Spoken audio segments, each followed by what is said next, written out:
السلام علیکم ورحمۃ اللہ وبرکاتہ۔ عقیدے کا مفہوم اور اس کے بعد عقیدے کی اہمیت اس میں ایک دلیل بیان کی گئی تھی پچھلے درس میں، پچھلے بیان میں۔ اب عقیدے کی اہمیت کے بارے میں دوسری دلیل بیان کی جائے گی۔ اس سے پہلے آپ سے گزارش ہے کہ آپ میرا یوٹیوب چینل سبسکرائب کر دیں اور بیل آئیکن بھی پریس کر دیں تاکہ اس طرح کی ایمان افروز باتیں آپ تک پہنچتی رہیں۔ تو دوسری دلیل عقیدے کی اہمیت میں یہ ہے، انبیاء کی بعثت کا اولین مقصد کیا تھا؟ وہ یہی عقیدہ تھا۔ تمام انبیاء کی بعثت کا اولین اور بنیادی مقصد یہ تھا کہ وہ لوگوں کے عقائد کی اصلاح کریں، ان کے بگاڑ کو دور کریں اور ان کے دل و دماغ میں صحیح اسلامی عقائد کا تصور جہاں گزین کریں۔ ہمارے آخری نبی صلی اللہ علیہ وسلم کی مکی زندگی کی دعوت کو دیکھیں تو اس میں اصلاح عقیدہ کی تعلیمات پر اس قدر زور ہے کہ محسوس ہوتا ہے کہ آپ کی بعثت کا مقصد وحید ہی اصلاح عقیدہ تھا۔ 13 سالہ مکی دور میں نازل ہونے والی قرآنی صورتوں پر نظر ڈالو تو ان کے مضامین کا اساسی محور عقیدہ ہی قرار پاتا ہے۔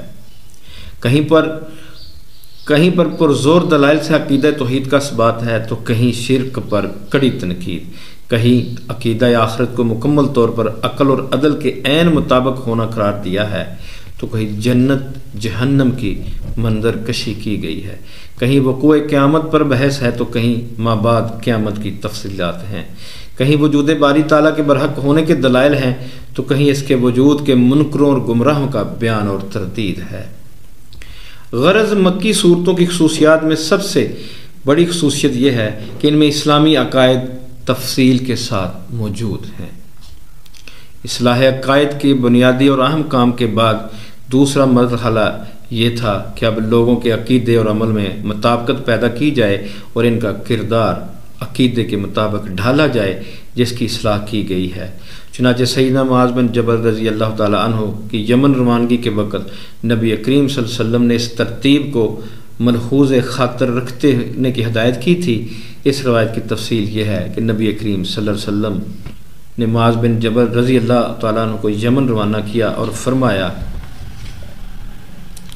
تم اہل کتاب کے پاس جا رہے ہو، لہذا سب سے پہلے انہیں عقیدہ توحید کی دعوت دینا، اور اگر وہ اس کی معرفت حاصل کر لیں تو انہیں بتانا کہ اللہ نے ایک دن رات میں ان پر 5 نمازیں فرض کی ہیں۔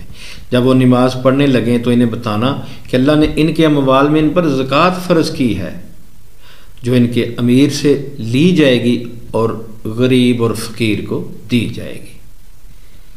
اب عقیدے کے اہمیت کا تیسری دلیل جو ہے، اوپر جو میں نے حدیث بیان کی ہے معاذ بن جبل رضی اللہ تعالی عنہ والی، یہ کتاب التوحید بخاری شریف میں حدیث موجود ہے۔ اتحاد امت کی بنیاد، عقیدہ جو ہے وہ ایک اتحاد امت کی بنیاد بھی ہے۔ اگر مختلف افراد مختلف قسم کے عقائد و افکار پر ایمان رکھتے ہوں اور ان کی سیرتیں مختلف و متضاد بنیادوں پر قائم ہو جائیں تو کوئی اجتماعی حیت نہیں بن سکتی۔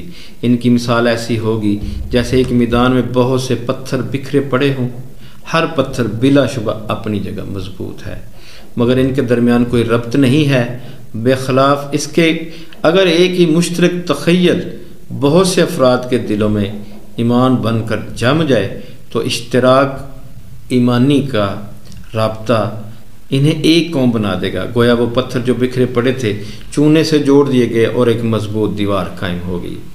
اب ان کے درمیان تعامل و تعاون شروع ہو جائے گا جس سے ترقی کی رفتار تیز اور تیز تر ہوتی چلی جائے گی۔ ایک قسم کا ایمان ان کی سیرتوں میں ہم آہنگی اور ان کے اعمال میں یک رنگی پیدا کر دے گا۔ اس سے ایک خاص تمدن پیدا ہوگا، ایک خاص شان کی تہذیب ظاہر ہوگی، ایک نئی قوم، نئی سیرت، نئی ذہنیت، نئے خیالات، نئے طریقے عمل کے ساتھ اٹھے گی اور اپنی تہذیب کا کثر ایک نئے انداز پر تعمیر کرے گی۔ اور چوتھی دلیل اسلامی عقیدے کی اہمیت کی چوتھی دلیل، آخرت میں نجات کا ذریعہ۔ آخرت میں فوز و فلاح اور کامیابی کا دار و مدار اسی بات پر ہے کہ انسان کے پاس صحیح اسلامی عقیدہ موجود ہو، جیسا کہ رسول اللہ صلی اللہ علیہ وآلہ وسلم کا ارشاد ہے، فَإِنَّ اللَّهَ قَدْ حَرَّمَ عَلَى النَّارِ مَنْ قَالَ لَا إِلَهَ إِلَّا اللَّهُ يَبْتَغِي بِذَلِكَ وَجْهَ اللَّهِ۔ بخاری شریف کتاب الصلاۃ حدیث نمبر 425، جس نے رضائے الہی کی خاطر لا الہ الا اللہ کہا، اللہ نے اسے آگ پر حرام کر دیا۔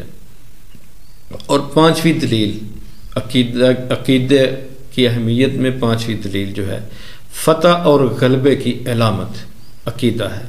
صحیح اسلامی عقیدہ دنیا میں فتح و نصرت اور غلبہ و تمکن کی علامت ہے۔ جو لوگ فکری اور نظریاتی طور پر اس عقیدے سے جڑے ہوں اور ان کی یہ وابستگی بڑی گہری اور مضبوط ہو تو در حقیقت یہی وہ لوگ ہیں جو اس دنیا میں کامیاب و کامران ہیں، اور یہی وہ گروہ ہے جسے غلبہ و نصرت کی خوشخبری دی گئی ہے۔ رسول اللہ صلی اللہ علیہ وآلہ وسلم کا ارشاد ہے، میری امت کا ایک گروہ اللہ کے دین پر ہمیشہ قائم رہے گا۔ جو لوگ ان کا ساتھ چھوڑیں گے یا ان کی مخالفت کریں گے وہ ان کا کچھ نہیں بگاڑ سکتے، یہاں تک کہ اللہ کا حکم آ جائے گا اور وہ اسی طرح لوگوں پر غالب ہوں گے۔ یہی وہ کامیاب اور غالب گروہ ہے جسے اہل سنہ والجماعت کا نام دیا جاتا ہے۔ اسی جماعت کا مختصر تعارف اور اس کے اصول و نظریات کی ضروری تفصیل آئندہ صفحات میں پیش کی گئی ہے۔ اس کے بعد انشاءاللہ تبارک و تعالی عقیدے کے بعد ارکان ایمان بیان کیے جائیں گے، کہ اس سے پہلے میں ایمان کے متعلق بیان کر چکا ہوں۔ اب اس میں آئے گا کہ ایمان کے ارکان کیا ہیں، ان کی اہمیت کیا ہے، ان کی وضاحت کیا ہے۔ تو آج کے لیے اتنا ہی۔ اللہ حافظ۔ اللہ آپ کا حامی و ناصر ہو۔